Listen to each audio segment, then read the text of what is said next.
వెదుక్కుని అడవికి వెళ్ళాడు. బేతాళ చెట్టు మీద నుంచి ఎగిరి విక్రమ్ యొక్క భుజంపై కూర్చుంటాడు. రాజా, మీ యొక్క ధర్మ పాలన మరియు మీ వివేకం మరియు బుద్ధి గురించి నాకు తెలుసు. మీరు అనుమతిస్తే నేను మీ కథను వినిపించనా? కథ వింటూ పోతే మనం గమ్యాన్ని త్వరగా చేరుకోవచ్చు. మీకు వెలితి కూడా కనిపించదు. బేతాళుడు చెప్పినది వినిన వెంటనే విక్రమ్ తన యొక్క కథని వినాలి అని అనుకుంటాడు. బేతాళుడు తన యొక్క కథని చెప్పడానికి ప్రారంభించాడు. చాలా ఏళ్ల క్రితం అయోధ్య నగరిలో వీర్కేతు అనే పేరుగల రాజు ఉండేవాడు. అదే రాజ్యంలో ఒక శావకారి ఉండేవాడు. అతని పేరు రత్నాదత్. అతనికి ఓ కూతురుంది. ఆమె పేరు రత్నావతి. ఆమె చూడటానికి చక్కగా మరియు అందంగా ఉండేది. రత్నాదత్ తన కూతురు పెళ్లి గురించి చాలా ఆలోచిస్తూ ఉండేవాడు. అందుకే ఒకరోజు అతను తన కూతురుతో ఇలా అంటాడు, అమ్మా రత్నావతి, నీకోసం ఎన్నో సంబంధాలొచ్చాయి, కానీ నువ్వు మాత్రం ఎవరితో కూడా పెళ్లి చేసుకోవడానికి ఒప్పుకోలేదు. కారణం ఏంటమ్మా? ప్రతి సంబంధాన్ని నువ్వు ఎందుకు వ్యతిరేకిస్తున్నావు? నాన్న, నేను పెళ్లి చేసుకునే పోయేవాడు అందగాడైతే మాత్రం చాలదు. తను బలవంతుడుగా ఉండాలి, బుద్ధివంతుడుగా ఉండాలి నాన్న. అలాంటి వ్యక్తిని చూడండి. ఒకవైపు రత్నావతి వాళ్ళ నాన్న కూతురు ఏ సంబంధం తెచ్చినా వద్దంటుందని బాధపడుతూ ఉన్నాడు. ఇంకోవైపు ఊర్లో దొంగతనం జరుగుతుంది. దొంగ ఇంట్లో ఉన్నవి అన్ని దోచుకుని వెళ్తున్నాడు. ఒకవేళ వాళ్ళ ఇంట్లో కూడా దొంగలు పడితే కూతురికి ఎలా పెళ్లి చేయాలి అని పాపం చాలా చింతించేవాడు. వేరే వాళ్ళ ఇంట్లో మామిడికాయ కోసుకుని తినాలంటే తనకు చాలా ఇష్టం. ఒకరోజు రత్నావతి వేరే వాళ్ళ ఇంట్లో మామిడికాయలు కోసుకుని తింటుంటుంది. అప్పుడు దొంగతో పరిచయం ఏర్పడుతుంది. ఎవండి, ఈ ఇల్లు మీదేనా? ఊరికేండు, ఇది మా ఇల్లు కాదు, వేరే వాళ్ళ ఇల్లు. ఓనర్ కి తెలిసిందంటే అంతే, ఇంకా మన కథ అయిపోయింది.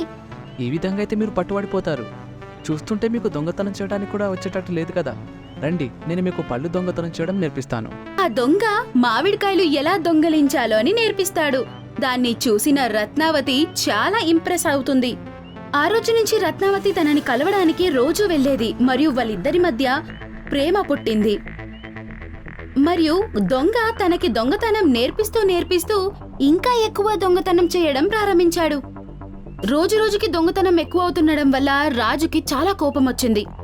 మహామంత్రి, ఒక దొంగ రాజ్యంలో దొంగతనం చేస్తూ జనాలందరినీ ఇబ్బంది పెడుతూ ఉన్నాడు. కానీ మీరు మాత్రం ఏమి చేయలేకపోతున్నారు. సరే, ఇక ఈ రాజ్యంలో ఉన్న మంత్రికి ఏది చేయడం చేతకాకపోతే స్వయంగా మేమే వెళ్ళి రాజ్యంలో గమనిస్తూ ఉంటాము మరియు ఆ దొంగని పట్టుకొని వెంటనే బంధిస్తాము. అలాగా ఆలోచించి ఆ ఊరు యొక్క రాజు దొంగలా వెళ్తాడు. దొంగలాగా ఊర్లో తిరగడం ప్రారంభించాడు. అప్పుడు అకస్మాత్తుగా ఒక వ్యక్తి ఎవరో ఇంట్లోకి ఎగరడం చూశాడు. అప్పుడు రాజు వేగంగా ఆ వ్యక్తి ముందుకు వెళ్లి నిలబడతాడు. అవును, మీరెవరు? ఇంత రాత్రి దొంగతనం చేయడానికి వచ్చారా ఏంటి? ఇంకో దొంగ మాట్లాడకుండా ఉండడం చూసి అసలైన దొంగ అంటాడు, అరే, నువ్వు అనవసరంగా సిగ్గుపడకయ్యా. నువ్వు కూడా దొంగవే, నేను కూడా దొంగనే. దీని ద్వారానైతే ఇక మన స్నేహం ఇంకా బలపడింది కదా. సరే అయితే నువ్వు ఒక పని చేయి, నువ్వు నాతో పాటు నా ఇంటికి వచ్చేసాయి. అక్కడ హాయిగా కూర్చొని మాట్లాడుకుందాము. లేదు, నేను మీతో పాటు మీ ఇంటికి రాలేను. చూడు, వద్దని చెప్పకు, నువ్వు మా ఇంటికి వచ్చేసాయి. ఒకసారి నా అతిథిగా వచ్చి సేవలు చేసుకునే అవకాశం ఇవ్వు. దొంగ అన్నిసార్లు రాజుని పిలవడం వల్ల దొంగగా వెళ్లిన ఆ ఊరు యొక్క రాజు దొంగతో పాటు కలిసి గుహలోకి వెళ్లి చూశాడు. అక్కడ చాలా నగలు మరియు డబ్బులున్నాయి. అది చూసి రాజు చాలా ఆశ్చర్యపోయాడు. ఇంత ధనము మరియు ఇంత డబ్బు నువ్వు కేవలం దొంగతనం చేసి సంపాదించావా? అవును, నీకు రాజుగారు లేదా మంత్రిగారు శిక్షిస్తారని నీకు భయమేయదా? పట్టుబడితే ఏమవుతుందో అని ఒక్కసారైనా నువ్వు ఆలోచించలేదా? రాజు యొక్క మాటలు విని ఆ దొంగ గట్టిగా నవ్వడం ప్రారంభించాడు. అరే, వాళ్ళు నన్నేం పట్టుకుంటారయ్యా? రాజాగారి దర్బార్లో మొత్తం చాతకాని చోటలే ఉన్నారు. రాజ్యంలో ఉన్న మంత్రులంతా లంచగొండులు, అవినీతిపరులో ఉన్నారు. కనీసం ఒక్కడైనా నిజాయితీ పరుడుంటే నేను ఇలా బాహాటంగా తిరిగేవాడేనా చెప్పు? ఆ దొంగ ఆ ఊరు యొక్క రాజు మరియు వాళ్ళ సైనికుల్ని తప్పుగా మాట్లాడడం విని రాజుకి కోపం వచ్చింది. తక్షణం తను కత్తి తీసి ఆ దొంగని బంధించాడు మరియు దొంగని తనతో పాటు తీసుకెళ్లాడు. రాజమహల్కి వెళ్లిన వెంటనే రాజా వీర్కేతు మంత్రివర్గాన్ని పిలిచాడు. ఈ దొంగని తీసుకెళ్లి వెంటనే ఊరి తీసేయండి. ఊర్లో ప్రజలకు అందరికీ చాటింపు వేసి తెలియనిస్తారు దొంగని పట్టుకున్న విషయం మరియు దొంగకి దండన విధించిన విషయం కూడా తెలుస్తుంది. దీనికి అర్థం ఏంటంటే నాకు మామిడికాయలు కోయడం నేర్పించిన వాడే ఆ దొంగన్నమాట. ఓ అయితే ఆయనని చంపేస్తారేమో ఈరోజు. దీని గురించి నాన్న దగ్గర వెళ్ళి మాట్లాడాలి అని అనుకుని వాళ్ళ నాన్న దగ్గర దీని గురించి మాట్లాడడానికి వెళ్తుంది. నాన్న, నేను ఆ దొంగని చాలా ప్రేమిస్తున్నాను నాన్న. పెళ్ళంటూ చేసుకుంటే నేను అతనినే చేసుకుంటాను. నన్ను దయచేసి ఆ రాజు దగ్గరికి తీసుకెళ్ళు. ఆయనకి ఏం కాకుండా కాపాడు నాన్న అని చెప్పగానే వాళ్ళ నాన్న షాక్ అయ్యాడు. ఏం మాట్లాడుతున్నావమ్మా రత్నావతి? ఒక దొంగని నువ్వు భర్తగా ఊహించావా? ఆ దొంగ నీకు ఎప్పుడు ఎక్కడ దొరికాడు? రత్నావతి వాళ్ళ నాన్నకి జరిగిన అన్ని విషయాల గురించి చాలా బాగా వివరించి చెప్తుంది. నాన్న, అతను లేకుండా నేను బతకలేను. అమ్మాయి, ఆ దొంగ రాజావారి దగ్గర బంధింపబడి ఉన్నాడు. ఇప్పుడు మనం ఏమీ చెయ్యలేమమ్మా. నా మాట విని నువ్వు అతన్ని మర్చిపో. నీకోసం నేనొక మంచి అబ్బాయిని వెతుకుతాను, సరేనా? ఎంత చెప్పినా రత్నదత్ యొక్క కూతురు వినేటట్టు లేదు.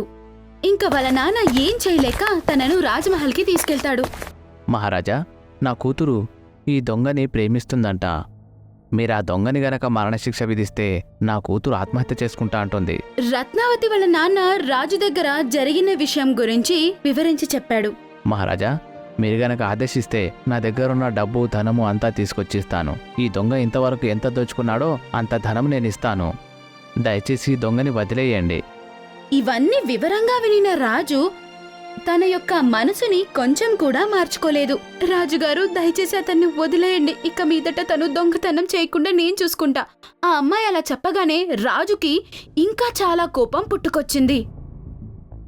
మేము ఆదేశిస్తున్నాము, ఈ దొంగని ఇప్పుడే వెంటనే ఉరిశిక్ష విధించండి. దొంగను ఉరి తీయడానికి తీసుకెళ్లారు. తను ఏడవడం ప్రారంభించాడు, మళ్ళీ నవ్వడం ప్రారంభించాడు. దొంగని ఉరి తీసిన వెంటనే రత్నావతి కూడా తనను తాను చంపుకోవాలని ప్రయత్నించింది. అప్పుడు సడన్ గా తనకు ఒక ధ్వని వినిపించింది.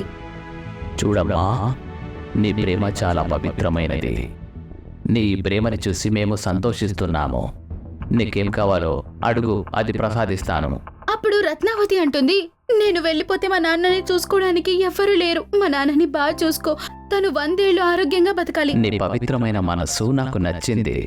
నువ్వు నీకోసం కాకుండా మీ తండ్రి గారి కోసం వరం అడిగావు. నీకు నేను ఇంకో వరం ఇస్తున్నాను. నీకోసం ఏది కావాలో అది అడుగు. ఒకవేళ నువ్వు చెయ్యగలిగితే నా దొంగకి ప్రాణభిక్ష ఇవ్వు.